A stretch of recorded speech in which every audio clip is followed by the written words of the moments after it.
Hi, I'm Evan Goldstein, your host for Wine Couch TV.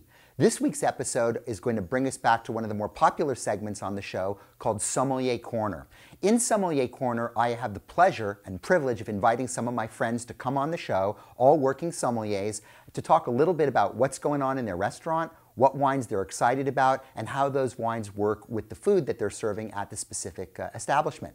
Our sommelier guest this week is Yoon Ha, and Yoon is the sommelier at Toque Restaurant up in the Napa Valley. Got to be a hard place to work in the Napa Valley with all those wines around, over at the Westin Verasa property in downtown Napa. So without further ado, let's bring him on the show and see what we got going. Yoon, thanks so much for being on today's show, and as I sort of said at the intro, it's got to be a really difficult thing to be a sommelier in the Napa Valley. I mean, how many wineries have got to be coming down your door every day? We've got to sell our wine, we've got to sell our wine. Is it tough? It sure is, it can be. You know, we have such a bounty of great producers, and they're always very eager for us to taste the wines, and we're very easy to get to. So yes, there's a lot of options out there, absolutely. Well, and I think you probably have to balance it between the wines that are Napa and the wines that are non-Napa too, huh? You hit a sensitive point there. We have to understand that many of our guests are here to enjoy great wines from Napa Valley, and so when they come to dinner, we have to ensure that our wines don't disappoint, but actually outperform what they may have tasted in the tasting rooms. Absolutely. Well, what have you brought for us today? I know you've got two different wines. Yes, I've brought a Riesling from Germany, from the Mosel region, from one of my favorite producers, von Schubert, and it's the Kabinett level, so it has just a little whisper of sweetness. Interesting. And then I decided that the second wine is a local wine, a Syrah from Lagier-Meredith, a very small producer up on Mt.Veeder. Oh, well, I look forward to trying both of them. Why don't we start with the Riesling? Excellent. And why don't you tell me a little bit about what you get here, what it tastes like, and all those other good things. On the nose, right away, just really ripe peaches and nice lime notes. Yeah, classic. It's got a bit of that sort of slatey, minerally, and just a hint of petrol, which I know sounds kind of weird to people out there, but it's very classic to the varietal. Absolutely.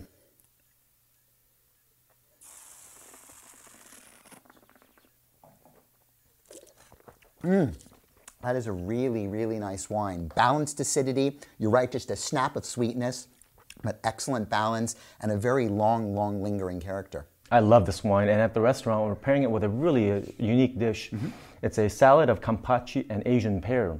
And so I find that the slight sweetness here measures really nice against the sugar level of the Asian pear, and the acidity obviously works very well with the yuzu. Yeah, and that hangs in there beautifully, because as long as you avoid things like vinegars and stuff like that, wines with high acid can rock and roll. So pairing wine with salad's a little bit daring, a little bit edgy, but I think it can be a really, really successful strategy. So rock and roll. And the Syrah, tell us a little bit about this one. Yes, so Syrah is Lagier-Meredith, and it's husband and wife Stephen Lagier and Carol Meredith. And Carol Meredith actually is a celebrity of some sort. She is a retired professor of viticulture from UC Davis. That's right. And the two of them planted their entire property to Syrah only up on Mt.Veeder near the summit. Yeah, now she's the gal who would go around the world sort of like, you know, Inspector Clouseau, trying to figure out what grapes were real and which grapes weren't, and sort of disproving myths, and some grapes that people thought were this, were that, and all that. So it would be very interesting to note that she planted her entire vineyard over to Syrah, and I presume it's the real Syrah, not some fake Syrah. You can bet that this is the real stuff. All right, let's go ahead and taste it. Great color on this wine. A lot of opaque, deep, dense color. Nice saturation. Beautiful nose. What are you getting here? Getting some blackberries, also some cassis, a lot of pepper notes here as well for me. Yep. And that's a very signature characteristic of Syrah, is to have that sort of peppery, black pepper, peppercorn-like character. Doesn't have any of the sort of what I would call feral, gamier notes that you might find in the Rhone, but the purity of fruit on it is just beautiful. Absolutely. And I understand that with this wine, they do not utilize any new oak in the aging at all neutral barrels. So.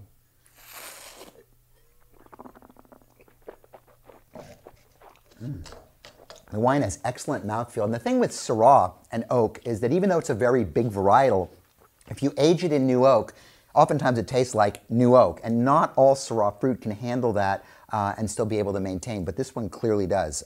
Tremendous persistence, a lot of grip, some fairly ample tannins here, but not too astringent, not too drying. What do you guys do with this food-wise? We love Syrah with lamb, especially in this style. And when lamb presented in a very savory manner, without too much fruit in the sauce, without too much wine. I also find that this Syrah handles a little bit of spice too, quite well. So you can go off in a lot of different directions, and you don't necessarily have to be very focused on working the pepper angle, because the wine is obviously very diverse, and clearly when you have a fairly ample meat dish, those tannins will be softened by the presence of the meat in the wine. So couldn't have said it better myself. Really good. And needless to say, if you haven't been to the Napa Valley and gone to La Toque before, I would highly, highly, highly recommend it. The food rocks. You've got Yoon on the floor. The wine selections match the food extremely well, and it's definitely a worthy stop when you're up to the Napa Valley. So before we get out of here, as you know, Yoon, we always finish up with our wine couch word of the week, and this week I thought, what the hell? People don't know what a toque is, so today's word of the week is toque. And what is a toque? Yes, at the restaurant we do have many guests who inquire what the toque is, and it actually refers to the chef's hat, the big tall white hat. And it's actually pretty difficult to miss, because if you drive by the restaurant, you'll probably see the largest toque in existence hanging from the portico. Kind of like the big bibendum thing on the Michelin guide or whatever. So it's the thing that sticks up on the top of the head and makes people look really stiff and even taller than they are. Even scarier. Even scarier. Well, Halloween could be coming up. You never know. Anyway, that's all the time we have for this episode of Wine Couch. Until then, hit La Toque, try some Syrah, a little bit of good German Riesling, and we'll catch you next time around. Take care.